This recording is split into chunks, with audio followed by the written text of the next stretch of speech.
السلام علیکم ورحمۃ اللہ وبرکاتہ۔ علی نواز بھائی کیا حال ہے؟ ٹھیک ہے علی نواز بھائی، میں محبوب بات کر رہا ہوں امارات اجمان سے۔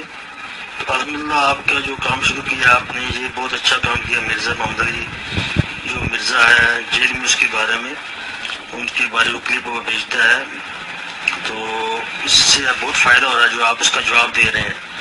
تو ادھر ایک آدمی تھا، تو اس نے مجھے کہتا ہے، دکان پہ بیٹھے ہوئے تھے، تو کہتا ہے لوگوں کو کہ جناب آپ اس وقت اگر آپ نے سننا ہے کوئی دین کی بات تو وہ مرزا جو جیل میں ہے نا اس کی بات سنو۔ تو میں اس کو بولا یار وہ تو میں آپ کو کلپ ایک دیتا ہوں، اس کو دیکھو، اس کو وہ بہت جھوٹ بولتا ہے، حدیث غلط بیان کرتا ہے۔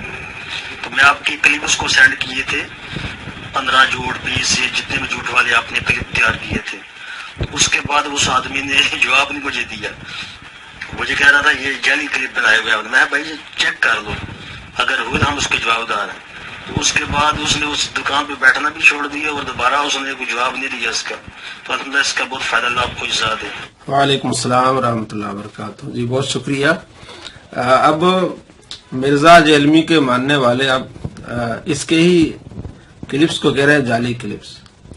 دوستوں ہم نے اس کے جھوٹ پکڑے ہیں، عوام کو دکھایا ہے، بتایا ہے کہ اس صدی کا سب سے بڑا جھوٹا ہے، کس طرح جھوٹ بولتا ہے۔ ان میں سے چند کلپس آپ بھی دیکھ لیں اور اپنی اصلاح فرما لیں۔ اگر آپ اس کے چنگل میں تھے تو اللہ رسول کو اپنے منہ دکھانا ہے اور آپ نے اس دنیا سے جانا ہے۔ کہیں اس کے پیچھے جا کے آپ صحابہ کے گستاخ نہ بننا، اولیاء کرام کے گستاخ نہ بننا، اور نبی صلی اللہ تعالی علیہ وآلہ وسلم کے سنت کے منکر نہ بننا۔ مولا علی علیہ السلام نے ایز اے لاسٹ ریزارٹ ان کے ساتھ قتال بھی کیا جب انہوں نے مسلمانوں کو قتل کرنا شروع کیا۔ لیکن آپ اہل سنت اہل تشیع دونوں کی تاریخ کی کتابیں اٹھا کے دیکھیں، مولا علی نے ان کے جنازے بھی خود پڑھائے ان خوارج کے جو مولا علی کو کافر کہتے تھے۔ بسم اللہ الرحمن الرحیم۔ السلام علیکم دوستو، آپ نے دیکھا اور سنا کہ مولا علی رضی اللہ تعالی عنہ نے خوارج کے جنازے پڑھائے، اور یہ اہل سنت اور اہل تشیع کی کتابوں میں موجود ہے۔ یہ جھوٹ ہے اس کا۔ آج میں آپ کو اس کے جھوٹ بتا رہے ہیں کہ کتنا بڑا جھوٹا ہے جو مولا علی رضی اللہ تعالیٰ عنہ پر جھوٹ بول رہا ہے، کسی کتاب میں موجود نہیں ہے۔ اور آگے خود اس سے پوچھا جا رہا ہے کہ آپ حوالہ تو دیں کہ کس کتاب میں موجود ہے کہ مولا علی رضی اللہ تعالیٰ عنہ نے جنازے پڑھے خوارج کے۔ حالانکہ بخاری مسلم میں احادیث ہیں کہ مولا علی رضی اللہ تعالیٰ عنہ نے ان سے جنگیں کی اور ان کو مار مار کے ان کے ڈھیر بنائے۔ دیکھیے اس سے جب یہ پوچھا گیا کہ آپ بتائیں تو صحیح کہ کس کتاب میں یہ لکھا ہوا ہے، تو کیا جواب دے رہا ہے؟ یہ سوال جو ہے نا وہ واٹس ایپ پہ بہت زیادہ آ رہا ہے۔ حضرت علی نے خوارج کے جنازے پڑھائے ہیں، اس کا حوالہ چاہیے۔ بھائی اس کے حوالے کی ضرورت ہی نہیں ہے۔ جو منافق بھی نہیں، جو کافر بھی نہیں، جو مشرک بھی نہیں، اب وہ کیا ہے؟ میں نے آپ سے سوال ہے، بولو نا، گھوم کے کیوں ہو گئے ہو؟ مسلمان کا جنازہ پڑھنا چاہیے کہ نہیں؟ پڑھنا چاہیے۔ تو بس اس کے اندر امپلائڈ ہے۔ بھائی آپ نے تاریخ کی ذکر کیا، تاریخ کی کتابوں میں میرے بھائی جواب دے دیا اصولی، میرے بھائی پانی میں مدانی نہ مارے۔ دوستو آپ نے دیکھا اور سنا، اس کا جواب یہ ہے کہ مولا علی رضی اللہ تعالیٰ عنہ انہیں مشرک نہیں سمجھتے تھے۔ جب وہ مشرک نہیں ہے، منافق نہیں ہے، تو ظاہر ان کے جنازے ہوں گے۔ بھائی جنازے ہوں گے، لیکن یہ کہاں ثابت ہے کہ مولا علی رضی اللہ تعالیٰ عنہ نے ان کے جنازے پڑھائے؟ یہ جھوٹ ہے۔ جھوٹ نمبر 2 دیکھیں، یہی جھوٹ حضرت عبداللہ بن عمر رضی اللہ تعالیٰ عنہ پر بول رہا ہے۔ اسی طریقے سے ابن عمر رضی اللہ تعالیٰ عنہ کا یہ جو قول پیش کرتے ہیں صحیح بخاری 6930 نمبر حدیث کی ہیڈنگ سے، کہ ابن عمر کہتے تھے جی خوارج بدترین مخلوق ہے، کہ یہ کافروں کے بارے میں جو آیات نازل ہوئی مسلمانوں پر چسپاں کرتے ہیں۔ لیکن اس تصویر کا ایک دوسرا رخ بھی موجود ہے کہ ابن عمر کا اگر وہ قول ہے نا خوارج کے بارے میں، تو یہ بھی موجود ہے جو میں نے اپنے اس ریسرچ پیپر میں واقعہ کربلا کا حقیقی پس منظر 72 صحیح الاسناد حدیث کی روشنی میں 24 نمبر پہ ڈالا ہے۔ سنن الکبریٰ البیہقی میں انٹرنیشنل نمبر کے مطابق 5088 نمبر ہے کہ ابن عمر خوارج کو سلام بھی کیا کرتے تھے، حالانکہ وہ اس وقت مسلمانوں کو قتل کر رہے تھے۔ اور ابن عمر فرمایا کرتے تھے کہ جب تک خوارج کی مسجدوں سے حی علی الصلاح حی علی الفلاح کی آوازیں آئیں گی، ہم ان اذانوں کا جواب بھی دیں گے، ان کے پیچھے نمازیں بھی پڑھیں گے، ان کے سلام کا بھی جواب دیں گے، لیکن جب ہمیں یہ کہیں گے کہ ہم اپنے مسلمان بھائیوں کو قتل کریں، پھر ہم ان کا ساتھ نہیں دیں گے۔ جی دوستو، اس نے حوالہ دیا اپنے ایک ریسرچ پیپر کا، وہ آپ کے سامنے ہے 24 نمبر۔ حضرت سیدنا عبداللہ بن عمر رضی اللہ تعالیٰ عنہ فرمایا کرتے تھے، جو کوئی حی علی الصلاح کہہ کر مجھے نماز کے لیے بلائے گا تو میں اس کی دعوت قبول کروں گا، یعنی اس کے پیچھے نماز پڑھوں گا، یہ اس کا جھوٹ ہے۔ عربی میں یہ لفظ نہیں ہے۔ یہ کتنا بڑا جھوٹا ہے کہ صحابہ پر اس طرح جھوٹ بول رہا ہے۔ عربی میں جو اس نے حوالہ دیا بہقی کا 5088 تو نمبر نہیں، یہ ہے نمبر 5305۔ اس میں کیا ہے؟ من قال، حضرت سیدنا عبداللہ بن عمر رضی اللہ عنہ فرماتے ہیں حی علی الصلاۃ، جب حی علی الصلاۃ کی آواز آئے گی اجبتہ، میں اس کا جواب دوں گا۔ جواب کیا ہوگا؟ لا حول ولا قوت الا باللہ۔ ومن قال، جو کہے گا حی علی الفلاح اجبتہ، میں اس کا جواب دوں گا۔ تو حی علی الفلاح کا جواب کیا ہے؟ لا حول ولا قوت الا باللہ۔ اس نے جھوٹ بولا سیدنا عبداللہ بن عمر رضی اللہ تعالی عنہما پر۔ اور مسلم کی پہلی حدیث پڑھ لیں کہ سیدنا عبداللہ بن عمر رضی اللہ تعالی عنہ کو کس طرح بدعتیوں، خوارج اور قدریوں سے نفرت تھی، وہ ان کے سلام کا جواب ہی نہیں دیا کرتے تھے۔ اب تیسرا جھوٹ اس کا دیکھیے۔ صحیح بخاری اور صحیح مسلم کی متفق علیہ حدیث ہے کتاب الجنائز چیپٹر میں کہ قبر میں 4 سوالات کیے جائیں گے۔ دوستو آپ پڑھ کے دیکھیں بخاری مسلم، یہ کہتا ہے کہ بخاری مسلم میں قبر میں 4 سوالات ہیں، لکھا ہوا ہے۔ آپ کو میں چیلنج کرتا ہوں، آپ دیکھ لیں، کتاب الجنائز پڑھ کے دیکھیں بخاری مسلم میں 4 تو کیا 3 بھی آپ کو نہیں ملیں گے۔ یہ جھوٹ ہے اس کا۔ آپ کتاب الجنائز بخاری مسلم کا پڑھیں، اس میں 4 سوالات کا ذکر نہیں ہے، بلکہ 3 سوالات بھی نہیں ہیں۔ یہ اس کا تیسرا جھوٹ ہے۔ آئیے دیکھیے اس کا چوتھا جھوٹ۔ ضعیف حدیث صحیح مسلم کے مقدمے میں امام مسلم نے کیٹیگوریکل مینشن کر دیا کہ ضعیف حدیث نہ فضائل میں لی جائے گی اور نہ احکامات کے۔ جی دوستو آپ نے دیکھا، یہ کہہ رہا ہے کہ امام مسلم نے صحیح مسلم کے مقدمے میں واضح طور پر لکھا ہے کہ ضعیف احادیث فضائل میں کام نہیں آئیں گی۔ دیکھیے اب خود یہ کہے گا کہ میں نے اس سے نتیجہ اخذ کیا ہے۔ امام مسلم نے صحیح مسلم کے مقدمے میں لکھا ہے کہ جو حدیثیں ہیں یا تو حلال و حرام کے لیے لی جاتی ہیں یا لی جاتی ہیں امر اور نہی کے لیے، امر و نواہی کے لیے، کسی کام کا حکم دینے یا اس سے منع کرنے۔ اسی کے تحت میں نے کیلکولیشن نکالا تھا کہ امام مسلم ضعیف حدیث کو فضائل میں لینے کے بھی قائل نہیں ہے۔ اسی کے تحت میں نے کیلکولیشن نکالا تھا کہ امام مسلم ضعیف حدیث کو فضائل میں لینے کے بھی قائل نہیں ہے۔ حدیث صحیح مسلم کے مقدمے میں امام مسلم نے کیٹیگوریکل مینشن کر دیا کہ ضعیف حدیث نہ فضائل میں لی جائے گی اور نہ احکامات کے۔ اسی کے تحت میں نے کیلکولیشن نکالا تھا کہ امام مسلم ضعیف حدیث کو فضائل میں لینے کے بھی قائل نہیں ہے۔ دوستو آپ نے دیکھا، پہلے اس نے امام مسلم پر جھوٹ بولا کہ امام مسلم نے واضح طور پر لکھ لیا ہے کہ ضعیف احادیث نہ فضائل میں کام آئیں گی نہ احکام میں۔ اب کہہ رہا ہے کہ میں نے اس سے نتیجہ اخذ کیا ہے، اسے کہتے ہیں جھوٹے۔ اب آئیے اس کا جو 5واں جھوٹ ہے وہ سنیے۔ جامعہ ترمذی میں ایک حدیث ہے کہ نبی صلی اللہ علیہ وآلہ وسلم کھڑے ہو کر پیشاب کرنے سے منع فرماتے تھے۔ یہ اس کا جھوٹ ہے کہ جامعہ ترمذی میں لکھا ہوا ہے کہ آپ صلی اللہ تعالی علیہ وآلہ وسلم کھڑے ہو کر پیشاب کرنے سے منع فرماتے تھے۔ یہ جھوٹ بول رہا ہے آپ صلی اللہ تعالی علیہ وآلہ وسلم پر۔ بخاری مسلم میں حدیث ہے من کذب علی متعمدا فلیتبوأ مقعدہ من النار۔ اللہ کے نبی صلی اللہ تعالی علیہ وآلہ وسلم ارشاد فرماتے ہیں جو مجھ پر جان بوجھ کے جھوٹ بولے وہ اپنا ٹھکانہ جہنم بنا لے۔ یہ حضرت عائشہ رضی اللہ تعالی عنہ کا قول ہے۔ دیکھیے حضرت عائشہ رضی اللہ تعالی عنہ کیا فرماتی ہیں، روایت ہے، وہی میں دکھا رہا ہوں جو اس نے دکھایا ہے، روایت ہے حضرت عائشہ رضی اللہ تعالی عنہ سے، فرمایا انہوں نے کہ جو کہے تم سے کہ رسول اللہ صلی اللہ تعالی علیہ وآلہ وسلم کھڑے ہو کر پیشاب کرتے تھے، سچا نہ جانو اس کو، نہ تھے پیشاب کرتے مگر بیٹھ کر۔ یعنی حضرت عائشہ رضی اللہ تعالی عنہ فرماتی ہیں کہ آپ صلی اللہ تعالی علیہ وآلہ وسلم بیٹھ کر پیشاب کرتے تھے، کھڑے ہو کے پیشاب نہیں کرتے تھے۔ یہ اس نے سرکار دو عالم صلی اللہ تعالی علیہ وآلہ وسلم پر جھوٹ بولا ہے۔ اس لیے میں کہتا ہوں اس صدی کا سب سے بڑا جھوٹا اور مکار کس طرح فراڈ کرتا ہے۔ اب دیکھیے اس کا جھوٹ نمبر 6۔ وہ کہتے ہیں نہیں جی جامعہ ترمذی میں حدیث ہے، الموطا امام مالک میں صحیح سند کے ساتھ ہے، بلکہ امام مالک سے امام ترمذی نے لی ہے کہ جابر بن عبداللہ انصاری رضی اللہ تعالیٰ عنہ کہتے ہیں کہ فاتحہ کے بغیر نماز نہیں ہوتی مگر یہ کہ تم امام کے پیچھے ہو۔ وہ کہتے ہیں دیکھیں نا جی صحیح سند کے ساتھ حدیث ہے کہ امام کے پیچھے ہو پھر فاتحہ کوئی ضروری نہیں۔ اللہ کے بندو یہ حدیث امام مالک نے لے کے اس کے اوپر باب پتہ کیا باندھا ہوا ہے کہ جاہری نمازوں میں امام کی قرات مقتدی کے لیے کافی ہے۔ اللہ کے بندو یہ حدیث امام مالک نے لے کے اس کے اوپر باب پتہ کیا باندھا ہوا ہے کہ جاہری نمازوں میں امام کی قرات مقتدی کے لیے کافی ہے۔ جی دوستو آپ نے دیکھا اور سنا کہ امام مالک نے باب باندھا ہے کہ جہری نمازوں میں قرات نہ کرنا۔ حالانکہ اس کے نیچے کہتے ہیں وہ حدیث لائے جابر بن عبداللہ رضی اللہ تعالیٰ عنہ کی، وہ فرماتے ہیں کہ امام کے پیچھے تو قرات نہ کرو۔ اب میں آپ کو دکھاتا ہوں امام مالک نے جو باب باندھا ہے اس کے بعد وہ حدیث نہیں لائے، اس نے جھوٹ بولا ہے۔ وہ کہاں حدیث لائے وہ بھی میں آپ کو دکھاتا ہوں۔ یہ موطا امام مالک ہے، 282 نمبر، ترک القراءت خلف الامام فیما جہر فی، کہ امام جب جاری قراءت کرے تو اس وقت قراءت نہ کرے، پیچھے مقتدی کچھ نہ پڑھے۔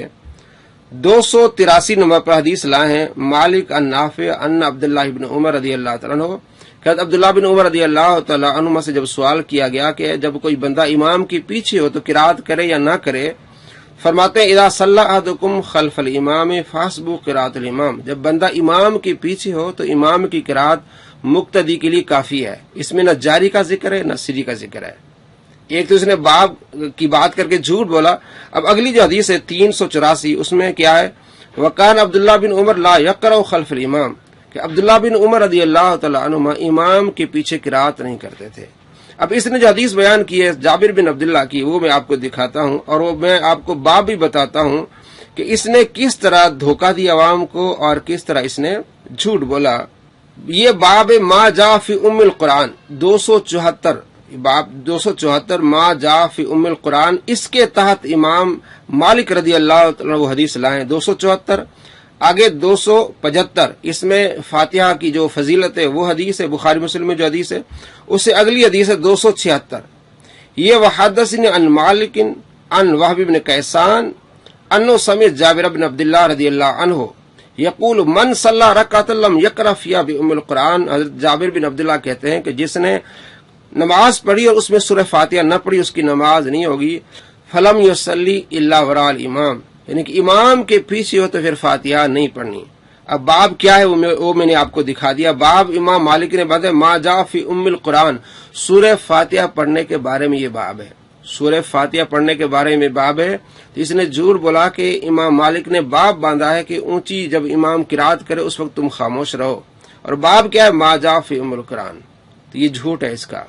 اب آئیے اس کا جھوٹ نمبر 7 دیکھیے۔ دینی تعلیم آپ نے جو دلوانی بھی ہے نا سر، مدرسوں میں دینی تعلیم تو ہے ہی کوئی نہیں ہے۔ وہاں تو آپ کو عربی پڑھاتے ہیں، فارسی پڑھاتے ہیں، فقہ پڑھاتے ہیں، قرآن حدیث تو پڑھاتے ہی کوئی نہیں ہے۔ آپ کس کھاتے میں ہے کہ وہ قرآن حدیث پڑھا کے آپ کو نکال رہے ہوتے ہیں؟ کس طرح مدارس کے بارے میں جھوٹ بول رہا ہے کہ مدارس میں قرآن حدیث تو پڑھا نہیں جاتا۔ دوستو کتنا بڑا جھوٹا اور مکار ہے۔ اگر آپ سلیبس دیکھیں مدارس کا، آپ کو معلوم ہو جائے گا کہ مدارس کے نصاب میں قرآن حدیث شامل ہے۔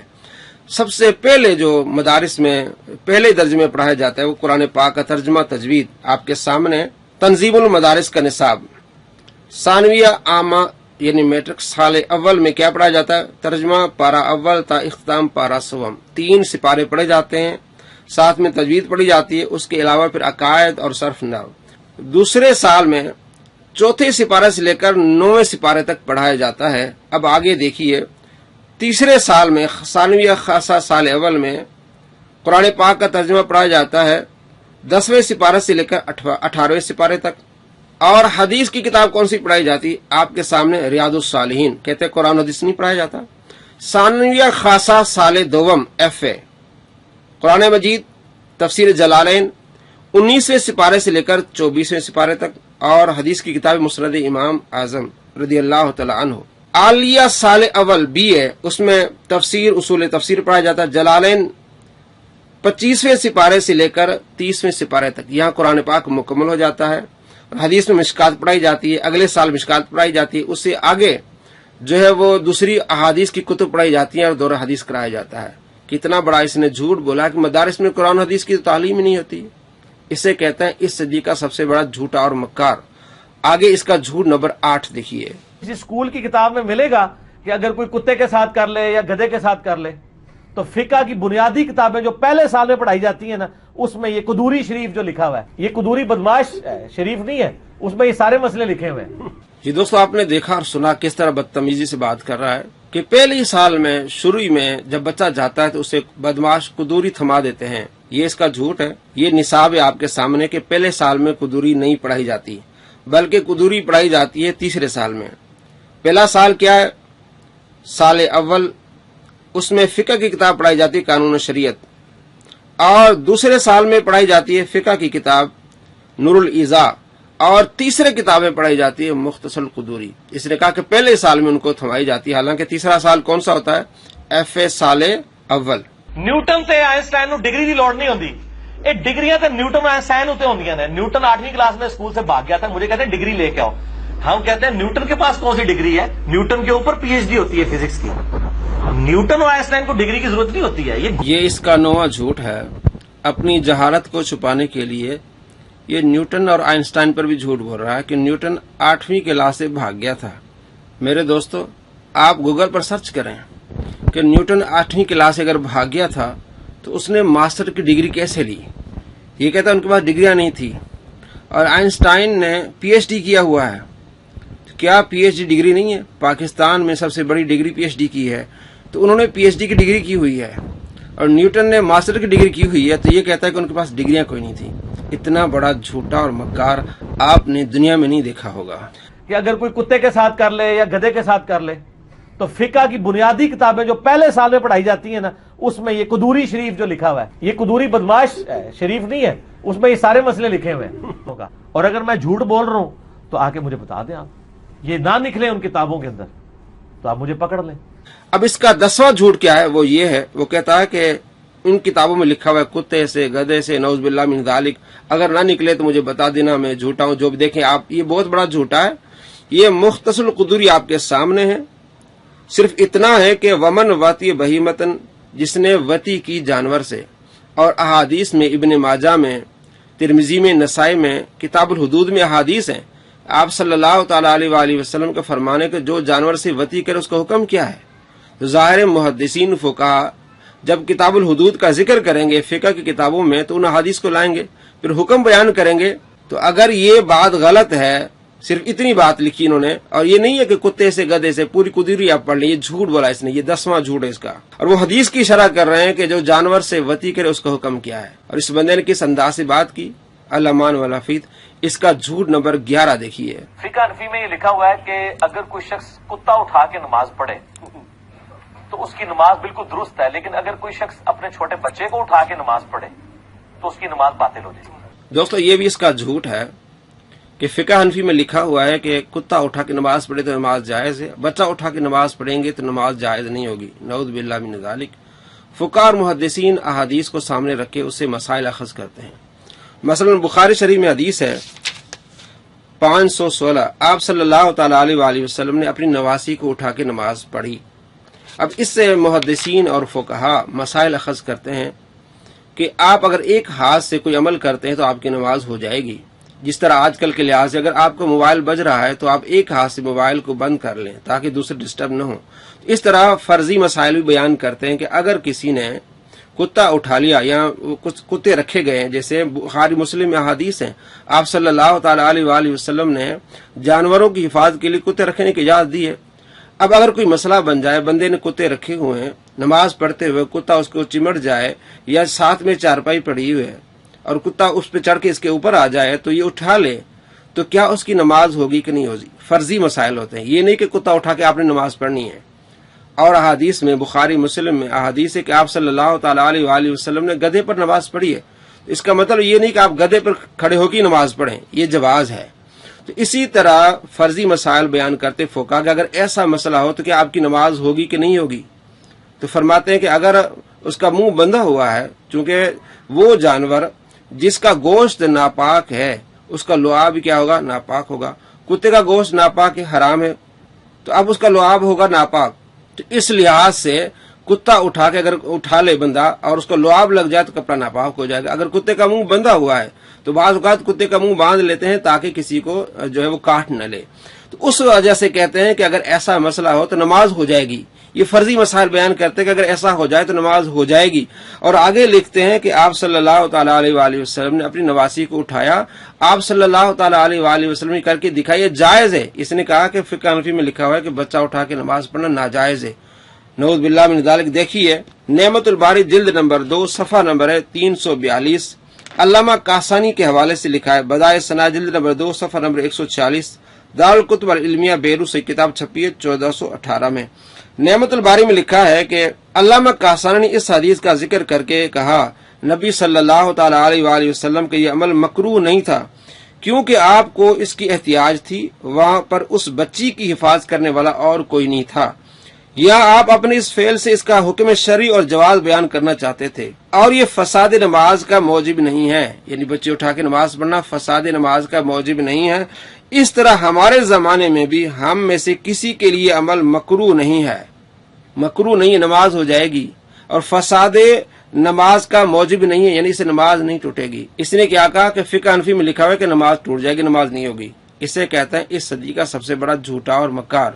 اس کا جھوٹ نمبر 12 دیکھیے، اور جو یہ چیلنج کر رہا ہے ہم نے اس کے چیلنج کا جواب بھی دیا ہوا ہے، دیکھیے وہ کیا کہہ رہا ہے۔ دوسرے کے ساتھ ہے شیخ زبیر صاحب نے بھی صحیح کہا، شیخ البانی نے بھی صحیح کہا، امام حاکم نے بھی صحیح کہا، امام زابی نے بھی صحیح کہا کہ نبی علیہ السلام نے فرمایا اگر کوئی شخص مقام ابراہیم اور حجر اسود کے درمیان پوری زندگی نمازیں پڑھتا رہے اور روزانہ روزہ بھی رکھتا رہے، لیکن اللہ سے اس حضور میں ملے، اللہ کے حضور اس حال میں پیش ہو کہ اس کے دل میں ہم اہل بیت کا بغض ہوا، تو وہ دوزخ میں جائے گا۔ آپ کی نمازیں، داڑیاں، شلواریں، یہ ساری کی ساری دری کی دری رہ جائیں گی۔ تو پھر کہتے ہیں نہیں ہمارے اندر کوئی بغض نہیں ہے۔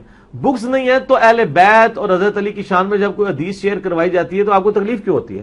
آپ چیک کر لیں۔ میں اگر کوئی کہتا ہے نا میں یہ ایسے ہی باتیں کر رہا ہوں، آپ بریلوی، دیوبندی، اہل حدیث تینوں کی مسجد میں اگر کوئی وائٹ بورڈ لگا ہوا ہے، نہیں لگا تو چارٹ پہ آپ یہ بڑی سی حدیث لکھ کے لگا دیں، علی سے محبت نہیں رکھے گا مگر مومن، علی سے بغض نہیں رکھے گا مگر منافق، تو شام تک وہاں پہ گڑبڑنا شروع ہو گئی تو سر میں اپنی ویڈیوز ڈیلیٹ کر دوں گا۔ لو چیلنج ہے۔ دوستو کتنا بڑا جھوٹ بول رہا ہے کہ اہل سنت کی مساجد میں حضرت علی رضی اللہ تعالیٰ عنہ کی شان میں حدیث لگائی دی جائے تو شام تک گڑبڑ ہوتی ہے۔ میں نے اپنی ویڈیوز میں اس کے چیلنج کو قبول کیا ہے۔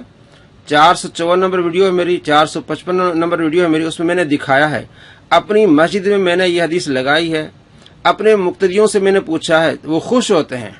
اور آپ کے لیے ایک اور دلیل یہ ہے کہ آپ اہل سنت کی مساجد میں جائیں، باہر ہی آپ کو نظر آئے گا کہ حضرت ابوبکر صدیق، حضرت عمر فاروق، حضرت عثمان غنی، حضرت علی المرتضیٰ رضی اللہ تعالی عنہم، یعنی تمام صحابہ کے نام آپ کو نظر آئیں گے۔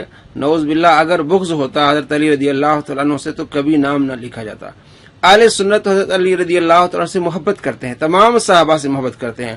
میں نے دکھایا تھا، اور اس نے جو چیلنج کیا تھا کہ میں نے اپنی ویڈیوز ڈیلیٹ کر دینی ہے، یہ جھوٹا نکلا۔ اب تک اس نے کوئی ویڈیو ڈیلیٹ نہیں کی، اور اہل سنت حضرت علی رضی اللہ تعالیٰ عنہ اور تمام صحابہ سے محبت کرتے ہیں۔ یہ اس کا جھوٹ ہے اور یہ اس کا فراڈ ہے، اور یہ اس صدی کا سب سے بڑا فراڈیا، مکار اور جھوٹا ہے۔ اسی رمضان 1440 ہجری میں جیو نیوز کی ایک ٹرانسمیشن کے دوران زاہد چیپا بھائی نے اپنی اینڈرائیڈ ایپ کا تفصیلی انٹروڈکشن کروایا، جسے دیکھ کر انتہائی خوشی ہوئی کہ اللہ تعالیٰ اپنے دین کا کام کسی غیر عالم سے بھی لے سکتا ہے۔ الحمدللہ۔ لیکن اسی پروگرام میں ایک بریلوی عالم دین کے ایک جملے نے بہت رنجیدہ کر دیا کہ قرآن حکیم کو استاد کے بغیر سمجھنا ہی ناممکن ہے۔ اس حوالے سے رہنمائی کریں۔ رہنمائی تو کرتے ہیں۔ یہ میں نے جب کلپ دیکھا نا جی، مجھے تو کوئی حیرانگی نہیں ہوئی، دکھ تو مجھے ہوتا ہے، علماء جو کچھ کرتے ہیں، لیکن حیرانگی نہیں ہوتی۔ ہم تو پہلے سے یہ رونا رو رہے ہیں کہ اگر آپ کو کوئی یہودی یا عیسائی آ کے بات کرے نا قرآن حدیث ڈائریکٹ نہ پڑھنا گمراہ ہو جاؤ گے، آپ کہیں گے اللہ کا دشمن، یہی کہیں گے نا۔ اور اگر ایک داڑھی پگڑی والا خوبصورت سی شکل بنا کے آپ کو کہہ دے قرآن ڈائریکٹ نہیں پڑھنا گمراہ ہو جاؤ گے، آپ کہتے ہیں علامہ صاحب نے فرمایا۔ جی دوستو، آپ نے دیکھا اور سنا اس کا 13واں اور 14واں جھوٹ۔ 13واں جھوٹ تو اس کے سامنے والے نے بولا، یعنی خود بھی جھوٹا ہے اور اس کے سامنے والے بھی جھوٹے ہی بیٹھے ہوئے ہیں۔ اس نے سوال کیا جی بریلوی عالم کہتا ہے کہ استاد کے بغیر قرآن پاک سمجھنا ہی ناممکن ہے، حالانکہ علامہ کوکب نورانی نے ایسی بات ہی نہیں کی۔ میں آپ کو لنک دوں گا ڈسکرپشن میں، آپ دیکھ لیں اس ویڈیو کو۔ وہ تو خوش ہو رہے ہیں کہ بہت اچھی ہے، لیکن ہاں یہ بات ہے کہ بعض اوقات نقصان ہوتا ہے بغیر استاد کے پڑھنے کے، تو آپ کو استاد کی رہنمائی بھی چاہیے ہوتی۔ اتنی بات انہوں نے کی ہے۔ اور اس نے 14واں جھوٹ کیا بولا جی، علماء کہتے ہیں کہ قرآن پاک خود پڑھیں گے تو گمراہ ہو جائیں گے، حالانکہ وہ آپ لنک میں آپ کو دوں گا، آپ دیکھیے اس ویڈیو کو۔ ایسی کوئی بات انہوں نے نہیں کی، یہ بندہ جھوٹ بول رہا ہے۔ اب اس کی تفصیل کہ کیا استاد کے بغیر پڑھنے سے نقصان ہوتا ہے۔ مسلم شریف میں حدیث ہے، پہلے آپ یہ نمبر بھی دیکھیں عربی میں اور اس کو نوٹ بھی کر لیں۔ اب اس کا ترجمہ دیکھیے۔ عروہ کہتے ہیں کہ میں نے ام المومنین حضرت عائشہ رضی اللہ تعالیٰ عنہ سے کہا کہ اگر میں صفا مروہ کی صحیح نہ کروں تو میں سمجھتا ہوں کہ کوئی حرج نہیں، کیونکہ اب کیوں انہوں نے پوچھا کیوں، حضرت عائشہ رضی اللہ عنہ فرمایا، عروہ نے کہا اس لیے کہ اللہ تعالیٰ فرماتا ہے صفا اور مروہ اللہ کی نشانیوں میں سے ہیں، پھر جو کوئی حج یا عمرہ کرے اور ان کا طواف کرے تو گناہ نہیں ہے۔ سورہ بقرہ آیت نمبر 158۔ تو اس آیت سے انہوں نے اخذ کیا کہ صفا مروہ پر صحیح کرنے میں کوئی حرج نہیں، اگر میں نہ کروں تو میرا حج عمرہ مکمل ہو جائے گا۔ انہوں نے خود پڑھ کے اس کا رزلٹ نکالا۔ اب اس کا نقصان کیا ہے؟ خود پڑھ کے اس کا رزلٹ نکال رہے ہیں اور حج عمرہ کو ناقص کر رہے ہیں۔ دیکھیں حضرت عائشہ رضی اللہ تعالیٰ عنہ کیا بیان فرما رہی ہیں۔ ام المومنین حضرت عائشہ رضی اللہ تعالیٰ نے کہا کہ اگر یہ بات ہوتی تو اللہ تعالیٰ یوں فرماتا کہ اگر کوئی طواف نہ کرے تو کچھ گناہ نہیں، اور یہ بات تو انصار کے لوگوں کے بارے میں اتری ہے کہ وہ لوگ جب لبیک پکارتے تو زمانہ جاہلیت میں منات کے نام سے لبیک پکارا کرتے تھے اور کہتے تھے کہ ہمیں صفا اور مروہ میں صحیح کرنا درست نہیں۔ پھر جب رسول اللہ صلی اللہ تعالی علیہ وآلہ وسلم کے ساتھ حج کو آئے تو انہوں نے اس بات کا ذکر کیا، تب اللہ تعالیٰ نے یہ آیت اتاری، پس مجھے اپنی جان کی قسم اس کا، یعنی حضرت عائشہ رضی اللہ فرماتی ہے مجھے اپنی جان کی قسم اس کا حج پورا نہ ہوگا جو صفا اور مروہ کی صحیح نہ کرے گا۔ ایک اور روایت میں ہے کہ ام المومنین حضرت عائشہ رضی اللہ تعالیٰ نے کہا کہ کسی کا حج اور عمرہ پورا نہیں ہوتا جب تک صفا اور مروہ کا طواف یعنی صحیح نہ کرے۔ تو عروہ نے اپنی طرف سے سمجھا تھا کہ صحیح کرنے کی ضرورت نہیں ہے، استاد کی ضرورت پڑی، کہا فرمایا نہیں، جب تک صحیح نہیں کرو گے تمہارا حج اور عمرہ مکمل نہیں ہوگا۔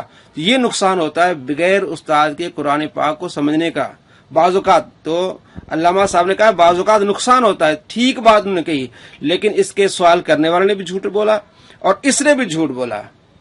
اب آئیے اس کا 15واں جھوٹ۔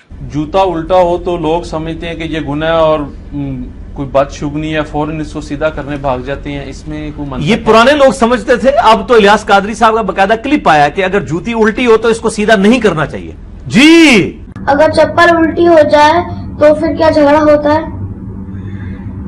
جھگڑا تو نہیں کہیں پڑا، استعمال شدہ چپل جو ہے وہ اگر الٹا پڑا ہو تو اس کو سیدھا کر دینا چاہیے۔